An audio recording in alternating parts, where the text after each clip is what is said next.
Hello everyone. तो यार आप भी 2026 जेईई मेंस में 99% 98% लाना चाहते हो। टाइम कम है लेकिन अभी भी पॉसिबल है अगर आप ढंग से कुछ ही चैप्टर्स को अच्छे से प्रिपरेशन करते हो तो आज मैं तीनों सब्जेक्ट में ऐसे चैप्टर्स बताऊंगा जिनसे क्वेश्चन आने की संभावना बहुत ज़्यादा है। सबसे पहले मैं बात करूंगा मैथमेटिक्स की। तो मैथमेटिक्स टफ पूछा जाता है रेदर देन फिजिक्स और केमिस्ट्री। तो मैथमेटिक्स में कम चैप्टर करने हैं लेकिन बहुत अच्छे करने हैं, इस तरह से करने हैं कि क्वेश्चन देखकर इंश्योर हो जाए कि यार मैं इसे सोल्व कर पाऊंगा।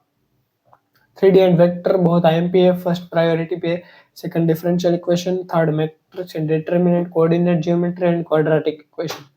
तो यार 3D वेक्टर बहुत आईएमपी है, सबसे पहले करना।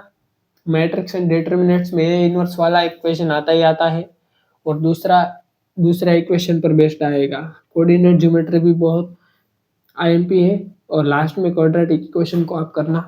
फिजिक्स में अगर हम बात करें तो heat and thermodynamics, modern physics, magnetism and electromagnetic waves, current, electricity, kinematics and rotation. Rotation बहुत टफ क्वेश्चन पूछता है, तो रोटेशन अगर आप पहले नहीं पढ़ा है तो अभी छोड़ दो लास्ट मोमेंट पर। काइनेमेटिक्स से इजी क्वेश्चन आता है और ये चार चीजें हैं जिसमें 5 चैप्टर है। Heat and thermodynamics, modern physics, magnetism and electromagnetic waves, ये दो, करंट, इलेक्ट्रिसिटी। तो इन चैप्टर्स बहुत आए हैं, इन चैप्टर्स को अच्छे से कर लेना। 3-4 साल के पीवीक्यू इसमें भी लगा लेना, इसमें भी लगा लेना। आपका 99% आसानी से आ सकता है अगर आप इंश्योर हो जाइए कि ये मैं क्वेश्चन कर ही पाऊंगा तो। केमिस्ट्री की अगर हम बात करें तो coordinate compound most IMP chapter है। इनऑर्गेनिक केमिस्ट्री भी पूरी करनी पड़ेगी जेईई मेंस में जो है वो। पी ब्लॉक का पार्ट आप थोड़ा कर सकते हो क्योंकि जेईई मेंस में नहीं है। बाकी इनऑर्गेनिक पूरी करो क्योंकि ये लिंक होता है सबसे और क्वेश्चन मर्ज होके आएगा। तो आप इनऑर्गेनिक केमिस्ट्री अच्छी किए होंगे तो अभी क्वेश्चन को कर पाएंगे, बाकी नहीं कर पाएंगे क्योंकि कलर वगैरह वो सब डालते हैं, इस कलर का ये कंपाउंड है तो ये लिंक करता है, इसलिए आपको इनऑर्गेनिक केमिस्ट्री करनी बहुत जरूरी बनती है।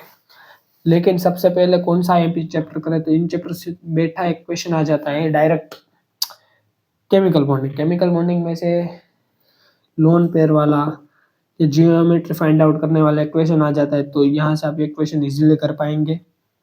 ऑर्गेनिक केमिस्ट्री की बात करूँ तो 11th में हाइड्रोकार्बन मोस्ट एमपी चैप्टर है।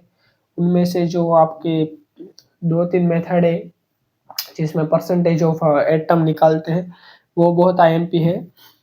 अगर 12th में मैं बात करूँ, ऑर्गेनिक केमिस्ट्री पूरी आईएमपी है। बायोमोलिक्यूल ये बहुत आईएमपी है तो इसको प्रायोरिटी वाइज करना है ऑर्गेनिक केमिस्ट्री में। और एक चीज है जिसको मैं कहूँगा मोल कॉन्सेप्ट एंड सॉल्यूशन, ये भी आईएमपी है। और इलेक्ट्रोकेमिस्ट्री, ये फिजिकल के दो है, ये दो कर लेना। अगर आपके पास टाइम है तो थर्मोडायनेमिक्स भी कर सकते हो, वो भी आईएमपी चैप्टर से, उससे भी ज्यादातर क्वेश्चन पूछा गया है इन 2-3 सालों में। तो यार इन चैप्टर्स को प्रायोरिटी वाइज पर करना। दूसरी बात, पीवाईक्यू 3-4 साल के लगा लेना ताकि कॉन्फिडेंस आ जाए और वही क्वेश्चन आएंगे, यकीन मानो। अगर आप चाहते हो कि मैं आईएमपी ऐसे टॉपिक्स भी दे दूं और उन पर ऐसे क्वेश्चन भी दिखा दूं जो आपके जेईई मेंस 2026 में आ जाए तो इस वीडियो के अंदर कमेंट कर देना। मैं ऐसे चैप्टर्स बिल्कुल, ऐसे टॉपिक्स, ऐसे सब चीज लाऊंगा जिससे 2026 में आपको फायदा हो। धन्यवाद।